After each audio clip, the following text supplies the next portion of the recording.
చిన్న స్థాయిలో ఉన్న వాళ్ళని కూడా ఎవరు ఊహించని రాజకీయ పదవులు ఇచ్చిన ఘనత జగన్మోహన్ రెడ్డి గారిదని ఏ మూలకెళ్ళినా చెప్తారు. ఒక అంగన్వాడీ టీచర్ని శాసనసభ్యురాలు చేసిన ఘనత జగన్మోహన్ రెడ్డి గారిది. ఒక చిన్న కార్యకర్తని నందిగాం సురేష్ని ఎంపీని చేసిన ఘనత జగన్మోహన్ రెడ్డి గారిది. ఈ విధంగా తీసుకుంటే అనేక మంది సామాన్య కార్యకర్తల్ని, చిన్న చిన్న నాయకులని ఎమ్మెల్యేలుగా, ఎంపీలుగా, మేయర్లుగా తీసుకొచ్చిన ఘనత ఈ రాష్ట్రంలో ఎవరికైనా ఉంది అంటే అది ఒక జగన్మోహన్ రెడ్డి గారికి చెల్లుతుంది, కానీ నీకు కాదని చెప్పి ఈరోజు తెలియజేస్తా ఉన్నాం. ఇదే కాకుండా ఇంకా ఆయన బీసీలని వైఎస్ఆర్ కాంగ్రెస్ పార్టీ ఇబ్బంది పెట్టింది, బీసీలని వైఎస్ఆర్ కాంగ్రెస్ పార్టీ అనేక రకాలు ఇది చేసిందని మాట్లాడుతూ ఉన్నాం. 2024 వచ్చిన తర్వాత ఈరోజు ఎంతమంది బీసీ నాయకులు నేను జైల్లో పెట్టావు? సార్, కారణాలు ఏదన్నా చూస్తే దారుణమైన కారణాలు. ఉదాహరణకి నిన్నగాక మొన్న సీదర్ అప్పలరాజుని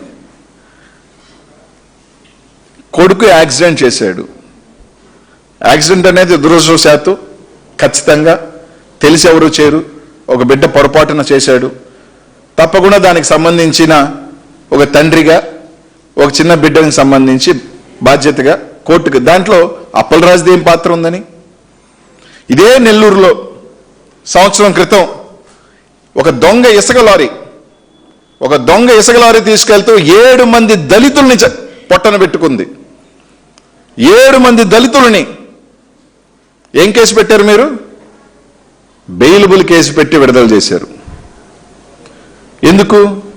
దానికి సంబంధించిన వ్యక్తి మీ అక్కడున్న స్థానిక ఎంపీ వేమిరెడ్డి ప్రభాకర్ రెడ్డి ముఖ్య అనుచరుడు కాబట్టి, ఆయన లారీ కాబట్టి, దొంగ ఇసుక దోలుతుంది ఆయన కాబట్టి 7 మంది దళితుల్ని పొట్టన పెట్టుకున్నా బెయిలబుల్ కేసుకు పెట్టి వదిలేశారు.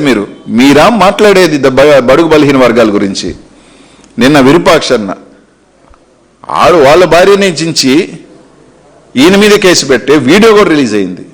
ఈ విధంగా దొంగ కేసులు, కార్మూర్ సునీల్, జోగి రమేష్ అన్న, ఇలా తీసుకుంటూ పోతే అనంతపూర్లో బీసీ సోదరుని పొట్టను పెట్టుకుంది మీరు కాదా?